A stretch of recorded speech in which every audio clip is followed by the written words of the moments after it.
아멘.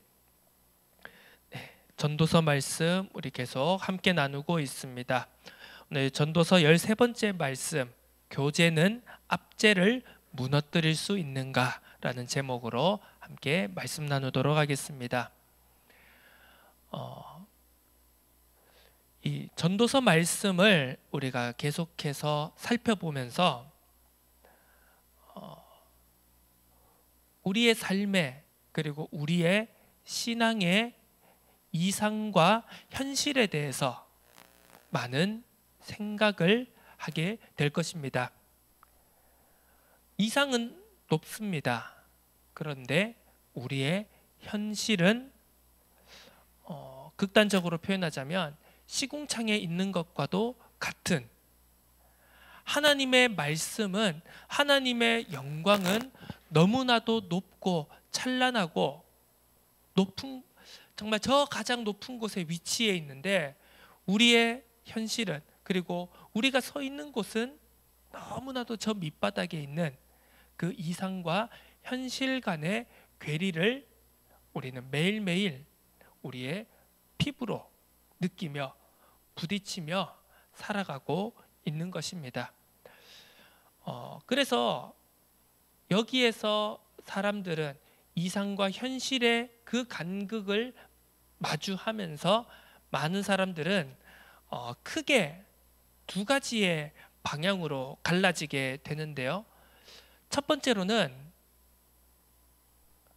그래서 열심히 노력합니다. 진짜 저의 짧은 관점과 경험을 가지고, 눈을 가지고 봐도 그렇습니다만, 세상에는 정말 노력하는 사람들이 많습니다. 긍정적으로 봤을 때는 정말 저렇게도 노력하는구나 라고 보여지는 사람도 있고, 좀 부정적으로, 극단적으로 말하자면 정말 지독하다라고 느껴질 만큼 악착같이 노력하는 사람들이 너무 많습니다. 저 자신을 살펴볼 때도 참 어떨 때는 부끄럽다. 나는 저렇게 노력을 하는가?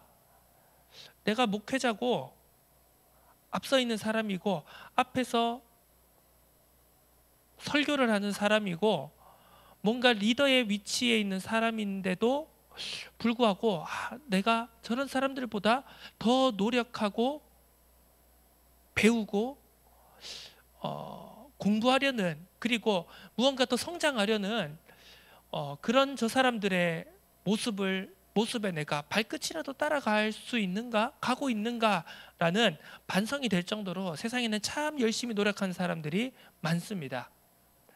자, 그렇게 이상과 현실의 괴리 속에서, 그 간격 속에서 그래도 그것을 뚫어내고자, 그것을 극복하고자 열심히 노력하는 사람들이 있는 반면 한쪽에서는 또 정신 승리를 하는 사람들이 있습니다. 희망 없어, 해도 안 돼 라는 것은 좀 약한 편에 속하고요. 아니면 적극적으로 정신 승리를 하면서, 그리고 현실을 외면하면서 노력도 하지 않고, 하지만 나는 잘 될 거야, 나는 안 돼 라고 절망하는 것이나, 나는 아무 문제 없어 라고 생각하는 것이나, 모두 다 어떻게 보면 정신 승리하면서 결국은 노력하지 않는 그런 모습들을 우리가 살펴볼 수 있습니다. 자, 우리는 어떻게 해야 되겠습니까? 네, 물론 노력도 해야 합니다. 그런데 노력으로도 되지 않는 것이 분명히 존재합니다. 이 두 가지의 선택지 속에서 우리는 어느 쪽으로 나아가야 됩니까? 물론 정신 승리하고 포기하고 아무것도 하지 않는 것보다 노력하는 것이 더 낫겠죠. 그런데 우리가 무엇인가 균형이 맞지 않게, 그리고 무엇인가 우리가 이것이 길이다, 이것이 정답이다, 이것이 진짜 방법이다 해서 그 길로 나아갔을 때 브레이크가 없다면요, 기준점이 없다면, 무엇인가 더 가고 덜 가고에 대한 명확한 기준점이 없다라고 하면 항상 인간의 모든 선택은 극단으로 가게 되는 것이죠. 노력을 합니다. 노력을 합니다. 어디까지 노력해야 됩니까? 성경은 우리에게 분명히 말하고 있습니다. 네가 흙으로 돌아갈 때까지 종신토록 땀을 흘리고 수고하여야 땅의 소산물을 먹을 수 있을 것이다. 하나님을 떠난 인간은, 창세기 3장 이후의 인간은 어디까지 노력해야 됩니까? 죽을 때까지입니다. 내가 숨이 끊어지는 그 순간까지 우리는 노력하는 것을, 땀 흘리는 것을 쉴 수가 없습니다. 어떻게 보면 많은 사람들은 그 현실을, 그 진실을 무의식적으로나마 알고 있기 때문에 포기하는 것일지도 모르겠죠. 야, 내가 어디까지 해야 되지? 이 수고를, 이 노동을, 이 고생을 내가 언제까지 해야 되지? 명확히 모르겠지만 느낌상 이건 내가 죽기까지 이 고생은 끝나지 않을 것 같다라는 것을 어렴풋이 느끼고 있기 때문일지도 모르겠죠. 그러니까 애초에 포기하는 것일 수도 있습니다.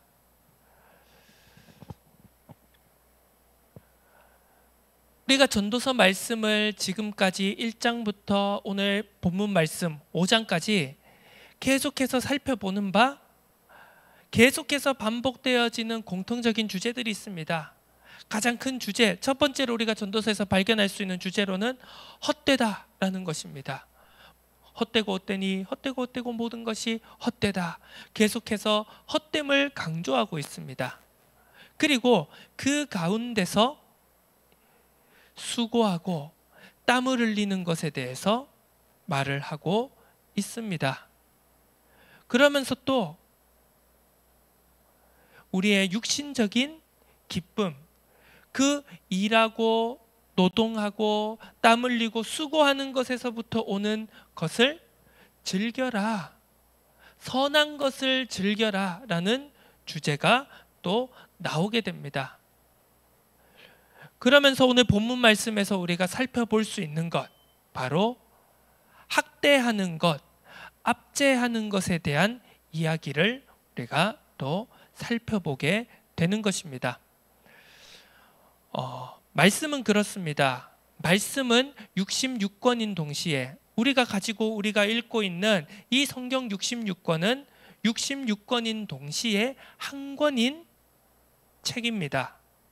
이 말은 무엇입니까? 이 성경 안에는 66권 안에 다양한 이야기들이 있습니다. 다양한 저자, 다양한 시대, 다양한 상황 속에 그 모든 것들이 기록되어져 있습니다. 하지만 그 다양한 이야기들, 정말 그 많고 많은 저자들, 그 많은 기록들이 하나의 주제로 통일되어진다라는 것 또한 우리는 분명히 생각해야 합니다. 그래서 하나님의 말씀은, 이 말씀을 가지고 우리가 붙잡아야 될 하나님의 언약은 점진적인 다양함 속에서 유기적인 통일성이 있다는 것을 분명히 생각해야 됩니다. 그렇다면 우리는 이 말씀을 대할 때, 말씀을 받을 때 어떤 자세, 어떤 관점을 취해야 하느냐라고 했을 때 항상 모든 것이 연결되어져 있다. 하지만 그 연결되어진 것 속에서도 우리는 그 부분만의 또 목소리를 들어야 한다. 이것을 우리는 생각해 봐야 되는 것입니다. 그래서 우리가 단락마다, 주제마다 이 절들은 요 주제구나, 이 절들은 요 주제구나 해서 그 단락만 각각 다 파트별로 부분별로 떼어서 우리가 그 말씀을 생각하고 적용하게 될 때 또 일부 유익들이 있겠지만 또 그 긍정적인 부분이 있겠지만 단락단락 부분으로만 떼어서 말씀을 읽고 적용을 했을 때 부작용 또한 우리에게는 있다는 것이겠죠. 그래서 우리는 말씀을 전후로 문맥으로 그리고 여러 가지 것을 고려하여서 말씀을 받아야 하는 것입니다. 자, 많은 주석들을 보면은요, 오늘 8절에서 17절의 이 본문, 이것을 두 부분으로, 그래서 별개의 주제로 분류해 놓는 주석들도 많습니다. 그래서 8절에서 9절에 학대와 압제에 대한 부분을 따로 분류해 놓고요. 그리고 10절에서 17절까지의 이 재물을 많이 소유하는 것에 대한 허무함에 대해서 또 따로 주제를 떼어놓기도 합니다. 그런데 저는 오늘 여러분들과 함께 말씀을 나누면서 이 부분을 함께 붙여놓고 하나의 주제로 한번 생각해보고 말씀을 나누고자 합니다. 자, 우리가 신앙생활도 그렇고요. 우리가 세상에 나타나는 모든 일들을 바라볼 때 결과에는 반드시 원인이 있습니다. 그렇지 않습니까? 이유 없는 결과는 없습니다. 원인이 없는 결과는 없습니다. 자, 오늘 8절을 보겠습니다. 너는 어느 지방에서든지 빈민을 학대하는 것과 정의와 공의를 짓밟는 것을 볼지라도 그것을 이상히 여기지 말라라고 오늘 전도자는 말하고 있습니다. 자, 학대가 일어난다는 것입니다. 곳곳에 어디서든지 주인이 종을 학대하고 고용인이 피고용인을 학대하고 많이 가진 자가 적게 가진 자를 압제하고 억누르고 짓밟고 그리고 권세 있는 자가 저 힘없는 자를 짓밟는 것을 볼지라도 이상하게 여기지 말라라고 전도자는 말하고 있습니다. 야, 이건 너무나도 비신앙적인 그리고 비인간적인 이야기 아닙니까? 전도자가 신앙인이라는 여호와 하나님을 섬긴다는 전도자가 솔로몬 왕이 왜 이런 말을 하지? 그래, 사실이 그렇다 손 치더라도 그렇게 말하면 안 되는 거 아니야? 라는 생각이 들 수가 있습니다. 아니, 그렇게 현실을 냉정하게 판단하고 진단하는 것보다 학대와 압제가 있다면, 억눌린 사람이 있다면, 고통받는 사람들이 있다면 그 현실적인 말을 하기에 앞서서 저 사람들을 위해서 막 힘쓰고 애쓰고 같이 싸워주고 옆에서 눈물 흘려주고 그것이 맞지 않습니까? 라고 생각할 수 있습니다. 그런데 여기서 우리는 오늘 이 전도자의 고백을, 이 전도서의 말씀을, 오늘 이 본문 말씀을 읽는 자들에게 외치고 있는 전도자의 생각을 우리는 한번 깊이 생각해 볼 필요가 있습니다. 왜 전혀 신앙적이지 않는 것 같은, 그리고 인간적이지도 않고 휴머니즘적이지도 않는 것 같은 이 불편한 진실을, 불편한 사실을 왜 전도자는 있는 그대로 오늘 본문 첫머리부터 이야기하고 있는 것일까요? 앞서서도 우리가 서론적으로 나누었던 이야기와도 일맥상통할 것입니다. 아마 주님 오시는 그 순간까지, 주님께서 다시 재림하는 그 순간까지 이 세상에 완벽은 존재하지 않을 것입니다. 이 세상이 지금 아무리 인권을 말하고 인본주의를 말하고 천부인권이니 휴머니즘이니 약자들을 위한 정의니 이런 것들을 아무리 부르짖는다고 할지라도, 그리고 점진적으로 조금씩 세상이, 사람들이 그 이상을 향해서 한 걸음 나아간다고 할지라도 그 이상이 결코 100% 완전히 이루어지지 않을 거라는 것은 제가 어떻게 책임질 수는 없지만 그냥 책임 없이 한번 지르겠습니다. 100% 장담합니다. 100% 확신합니다. 절대 주님 오시는 그 순간까지 인간이 가지고 있는, 그리고 보편적으로 우리가 가지고 생각하고 있는 이상은 100% 이루어지지 않을 것이란 사실입니다. 솔로몬은 지금, 전도자는 지금 그것을 말하고 있습니다. 야, 왜 이렇게 사람들이 똑같은 사람을 왜 이렇게 괴롭히냐, 학대하냐, 압제하냐, 짓누르냐, 왜 힘 있는 사람이 힘 없는 사람을 괴롭히냐, 왜 돈 있는 사람들이 돈 없는 사람들을 어렵게 하고 갑질하느냐, 세상이 이러면 안 되지 않느냐. 많은 사람들이 그렇게 외칩니다. 세상이 이러면 안 되는 것 누가 모릅니까? 그런데 안 된다는 겁니다. 왜? 인간이 악하기 때문입니다. 인간이 죄 속에 있는 존재이기 때문입니다. 솔로몬은 지금 그걸 말하고 있습니다. 비인간적이고 매정해 보이는 말이 아니라 현실을 똑바로 직시하라는 겁니다. 학대가 일어나는 것을 이상하게 여기지 말라는 것은 오히려 우리가 문제를 해결하고 그 문제를, 그 현실을 뛰어넘기 위해서 냉정하게 모든 것을 바라보아야 한다는 걸 전도자는 우리에게 분명히 말하고 있습니다. 문제 없어. 우리는 아무것도 문제 없어. 문제가 있는데도요, 아무것도 문제 없어 하고 눈 꼭 감고 질끈 감고 문제의 반대편으로 등 돌리고 뒤돌아서서 외면하는 것으로는 문제를 해결할 수 없다는 것이죠. 세상에 어려움을 당하는 사람들이 너무나도 많습니다. 부조리한 것이 너무나도 많습니다.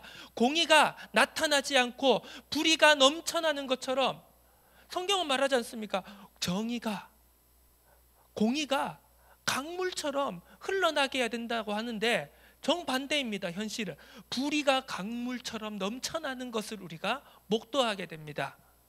그걸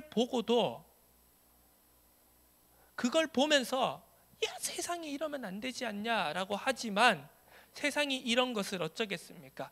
세상이 그런 것을 우리는 냉정하게 그리고 겸허하게 받아들여야 한다는 것입니다. 자, 학대는 일어납니다. 다른 사람이 다른 사람을 짓누르는 압제는 이 땅 가운데 사라지지 않고 계속 되어질 것입니다.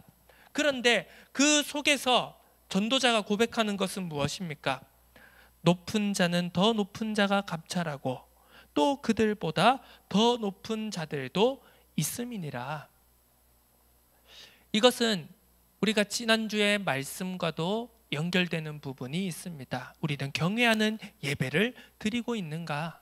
정말 우리는 참으로 우리의 주인 대신, 우리의 창조주 대신 여호와 하나님을 존경하고 두렵고 떨림으로 섬기고 있는가? 예배하고 있는가? 세상의 많은 성공자들은, 세상에 힘 있는 자들은 계속해서 높은 자리로 올라가고자 합니다. 왜?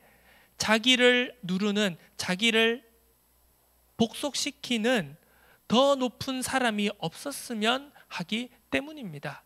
내가 더 높은 자리 한 단계 더 올라가서 내 위에 아무도 없이 다 모든 사람을, 모든 세상을 내 발 아래 두고 싶어하는, 그래서 눌림이 없는 그것을 하나님 떠난 인간은 원하기 때문입니다. 그런데 전도자는 분명히 말씀합니다. 그 사람 위에 더 높은 자가 있을 것이요, 그 높은 자 위에는 더 높은 자가 있을 것이다. 결국 궁극적으로는 무엇입니까? 모든 사람을 지으시고 천지 만물을 지으시고 모든 인류를 지금도 지켜보고 계시는 우리의 창조주, 우리의 주인, 우리의 아버지 여호와 하나님이 있다는 것을, 높은 자리에 있는 사람이나 낮은 자리에 있는 사람이나 그 모든 사람들 위에는 여호와 하나님이 있다는 것을, 우리의 창조주가 있다는 것을 잊지 말라는 것입니다. 자, 그러면서 거기에 연결해서 오늘 이 재물에 대한 이야기를 하고 있습니다. 자, 여기서 그럼 우리는 생각해 볼 수 있습니다. 이 압제라고 하는 것과 이 재물이라고 하는 것이 연결되어 있다는 것을 말입니다. 자, 노동에 관한 것, 힘쓰고 수고하는 것에 관한 것과 그 힘쓰고 수고한 것의 대가로 우리에게 오는 재물, 물질, 그리고 그 물질로 인하여서 나타나는 현상들과 결과들이 하나로 연결되어져 있다는 것입니다. 유기적으로 연결되어 있다는 것입니다. 자, 우리가 두 가지로 나누어서 생각해 보겠습니다. 이 노동, 땀 흘리고 수고하는 것에 대하여서 하나님 떠난 죄 가운데 빠진 세상의 인간의 노동은 어떠한 노동입니까? 바로 노예의 노동입니다. 이것은요, 많이 가진 자든 적게 가진 자든 우리는 동일한 시선으로 볼 수 있어야 됩니다. 모두가 다 노예라는 사실입니다. 가지지 않은 자들은 많이 가진 자들의 노예가 될 수밖에 없습니다. 근대화되지 않고 현대화되지 않았던 고대 시대에서는 당연히 1차적인 의미로 주인과 노예가 있었습니다. 자, 근대화가 되면서 산업화가 되면서 자본주의 사회가 되면서 고용인과 피고용인이라는 이름으로 다른 단어를 가지고 여전히 주인과 종의 관계가 지금도 세상 가운데는 형성되어 있습니다.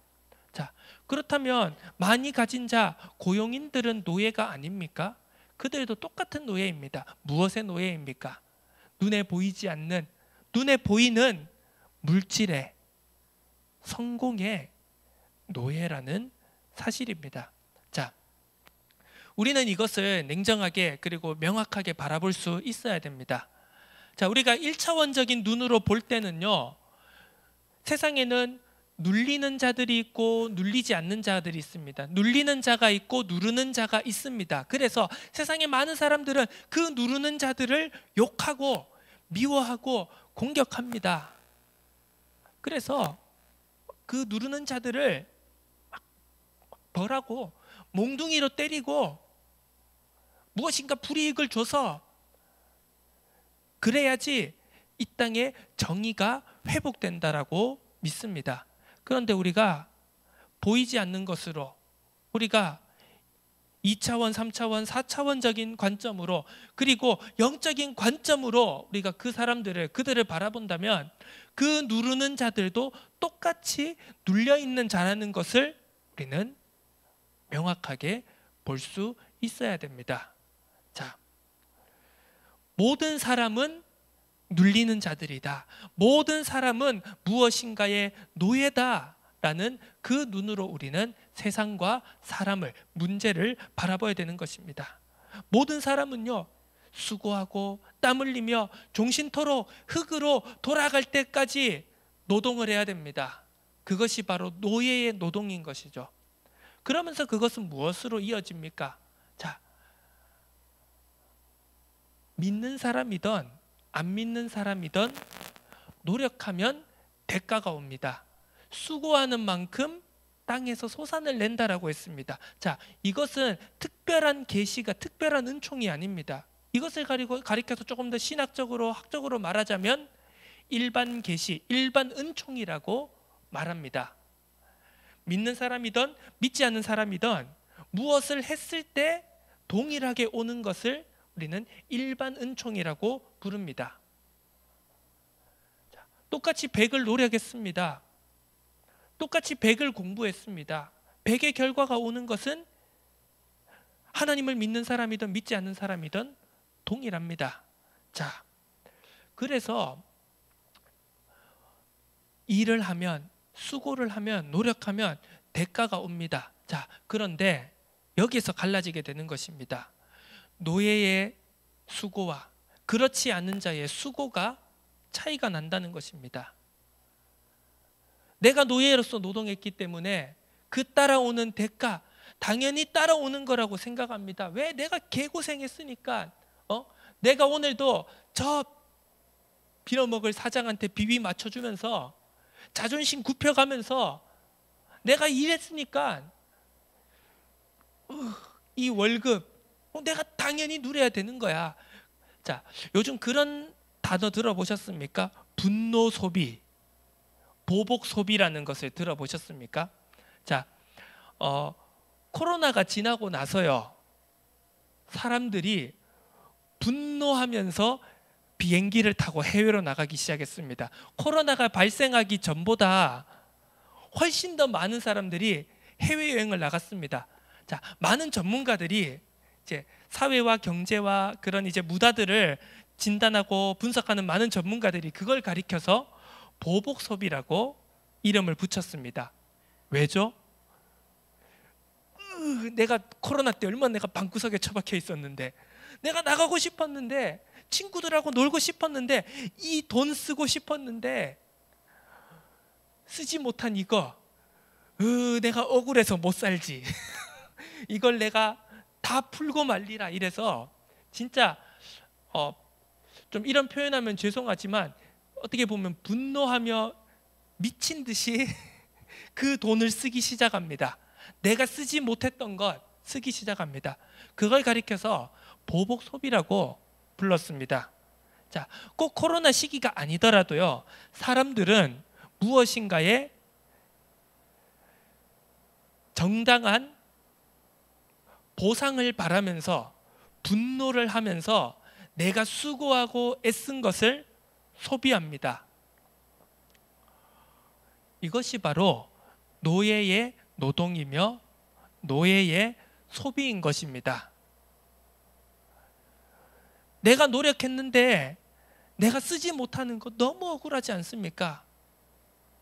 뭐 개처럼 벌어 정승같이 쓰자라는 말도 있고, 요즘은 또 개처럼 벌어서 개같이 쓰자는 말도 있지만, 그렇게 사람들은 내가 개같이 고생해서 너무나도 힘들게 고생해서 얻은 이 대가를 아낌없이 사용하고자 합니다.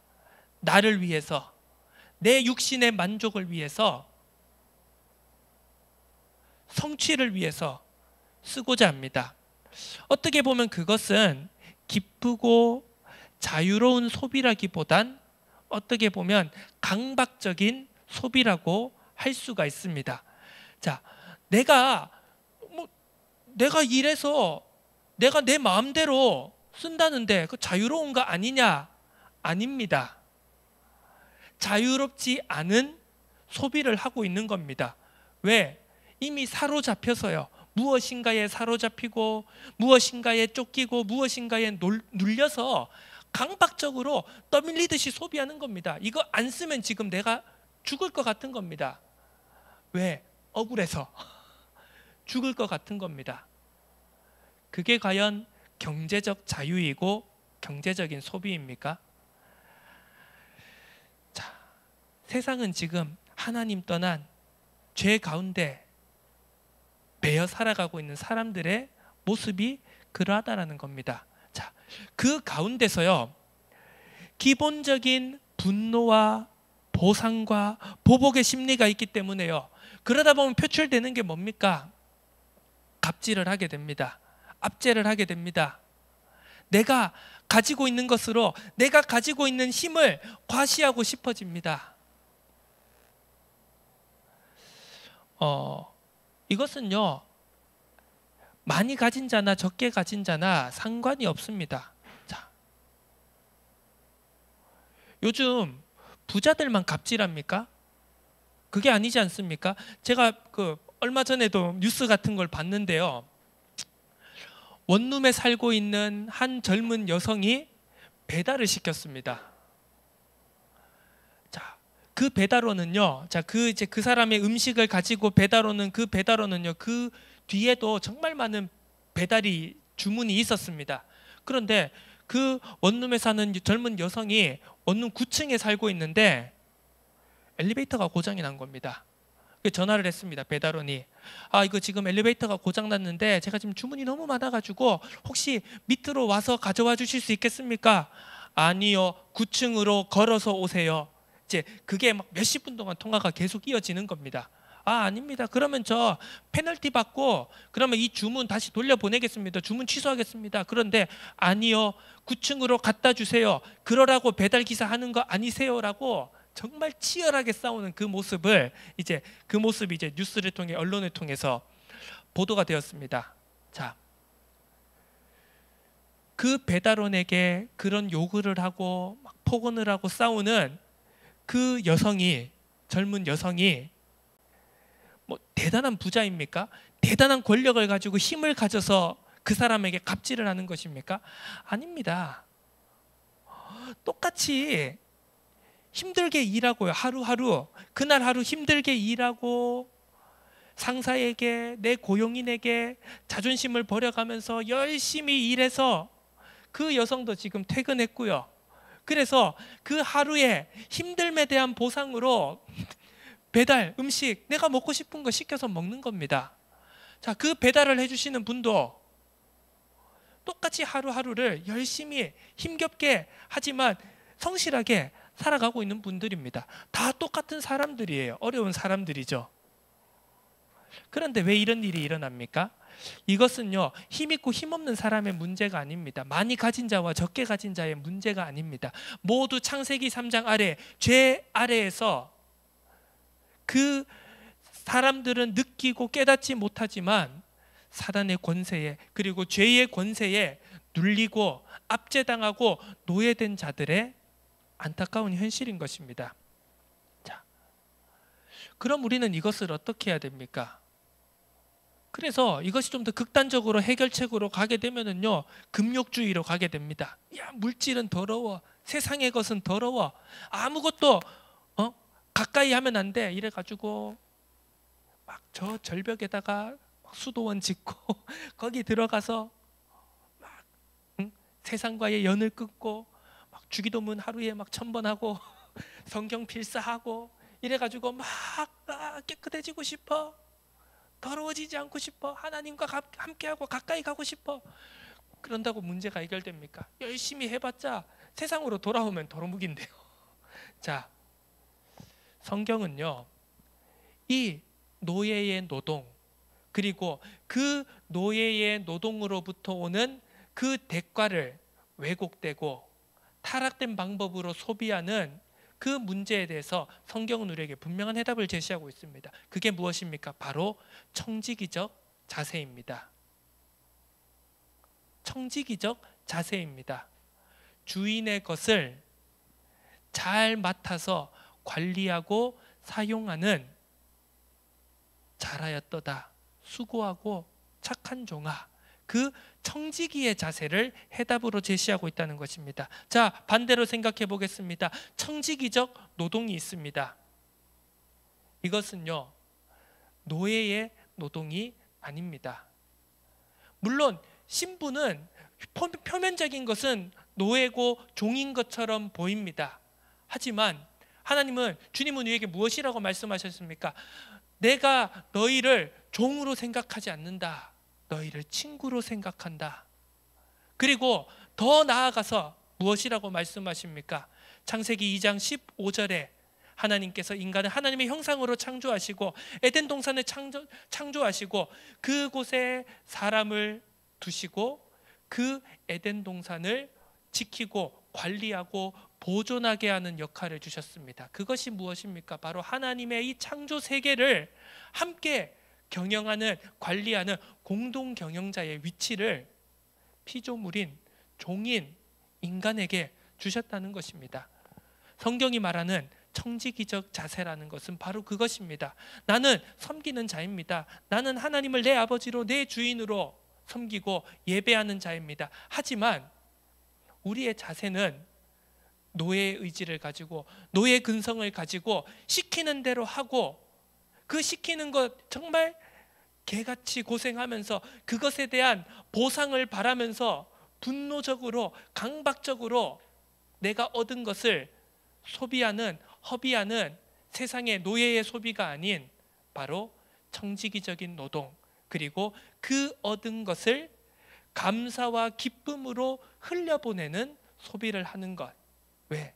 세상을 아름답게 보존하기 위해. 그냥 우리 강산 맑고 푸르게가 아닙니다. 그냥 그런 세상에서 말하는 그런 캐치프레이즈가 아니라 하나님이 창조하신, 원래대로 창조하신 가장 완벽하고 아름다운 세상을 우리가 보존하고 관리하기 위해서 우리는 청지기적 노동을 하고, 그리고 그 얻은 것을 감사와 기쁨으로 보존하고 관리하기 위해 흘려보내는 기쁨의 청지기적 소비를 하는 것입니다. 말씀을 정리하도록 하겠습니다. 자, 노예의 노동, 노예의 소비에서는 반드시 압제가 나올 수밖에 없습니다. 힘 있는 자도 힘 없는 자도 다 눌려 있는 상태라는 것을, 내가 눌려 있기 때문에 힘이 있다면 내 밑에 있는 사람을 누르고 싶은 것이 자연스러운 현상인 것입니다. 제일 밑에 있는 사람은 누를 사람이 없기 때문에 가장 큰 고통을 받는 것입니다. 하지만 죄 아래 사는 인간이라는 것은 내 밑에 누를 만한 사람이 단 하나라도 있다 그러면 그 사람을 누르게 됩니다. 그렇게 해서 이 세상 가운데 가장 취약한 사람들이 누구입니까? 아이들입니다. 왜? 가장 연약하고 가장 힘없고 눌려있는 자들도요, 자식이 있거든요. 내 밑에 사람이 있거든요. 그러면요, 누르게 됩니다. 화풀이하게 됩니다. 내 모든 분노를 쏟아내게 됩니다. 그 얼마나 안타까운 현실이고 정말 비극의 모습입니까? 우리는요, 그 모든 것에서 벗어나야 됩니다. 노예의 상태에서, 눌린 상태에서 벗어나 하나님이 우리에게 주신 참된 모습을 회복해야 됩니다. 청지기적 노동으로 나아가야 되며, 그것에 따라오는 모든 결과물들을 우리는 아름답게 흘려보내는 기쁨의 소비를 할 수 있어야 됩니다. 그 속에서 참된 교제가 시작되게 되는 것입니다. 높음이나 낮은 것에 관계없이, 힘 있는 것이나 힘 없는 것에 관계없이 교제할 수 있는, 그것이 바로 하나님께서 우리에게 주신 아름다운 교회의 비밀인 줄로 믿습니다. 마지막으로 이것을 우리가 함께 나누고 싶습니다. 책임지지 않고 얻으려는 누림에는 고통과 분노가 찾아올 수밖에 없습니다. 성경은 우리에게, 하나님의 말씀은 우리에게 은혜를 말하지만 그 은혜에는 항상 책임이 따라오는 것입니다. 책임 없는 은혜는 방종인 것이죠.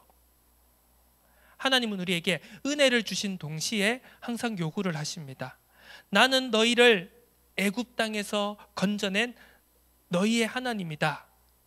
너희는 나와 같이 완전하여라.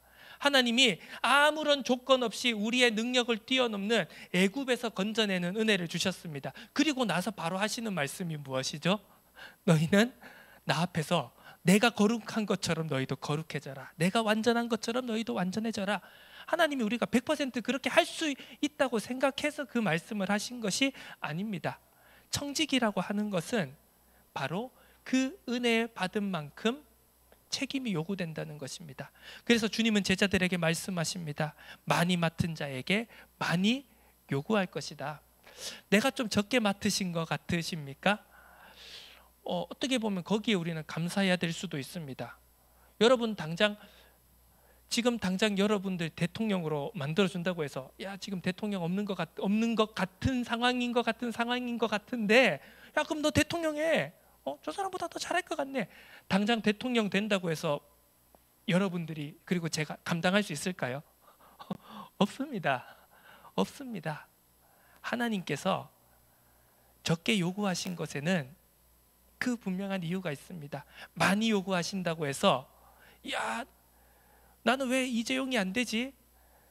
여러분, 이재용이 매일매일 매분 매초 느끼는 그 압박을 여러분들 감당할 자신 있으십니까? 네, 수만 명, 수십만 명의 인생을 책임지는, 생계를 책임지는 그 압박감을, 그 책임을, 그 일용할 양식을 자, 제 일용할 양식과 여러분들의 일용할 양식과 이재용의 일용할 양식은 다릅니다. 그 일용할 양식이라고 해서 그냥 뭐 삼각김밥 하나로 생각하시면 안 됩니다. 이재용의 일용할 양식을, 이재용이 감당해야 될 일용할 양식을 여러분들 감당할 자신 있으십니까? 자, 많이 가진다고 해서 그것이 절대로 기쁘고 마냥 좋기만 한 것이 아닙니다. 그것은요, 믿지 않는 자든 믿는 자든 분명한 원리입니다. 하나님은 많이 맡은 자에게 많이 요구하십니다. 자, 내가 있는 그 자리에서, 내가 맡은 그것에서 우리는 그것을 착하고 충성되게 잘 감당할 수 있는, 그래서 하나님이 주신 은혜를 잘 흘려보낼 수 있는 그 은혜를, 그 청지기적 자세를 그리하면서 그것을 통하여서 우리는 압제가 아닌 교제로 함께 나아갈 수 있는 그 은혜를 우리가 모두 함께 누려야 될 줄로 믿습니다. 그 은혜가 우리 모두에게 넘쳐나기를 주님의 이름으로 축원합니다. 하나님 아버지 감사드립니다. 노예의 삶이 아닌 종이지만 주의 친구로서 함께 나아가는 경영자로서, 공동 경영자로서 참된 청지기의 자세를 회복하고 누리고 우리에게 주시는 모든 것들을 이 땅에 아름답게 흘려보낼 수 있는 은혜의 삶을 살아가도록 역사하여 주옵소서. 감사드립니다. 살아계신 예수 그리스도의 이름으로 기도드립니다. 아멘. 네.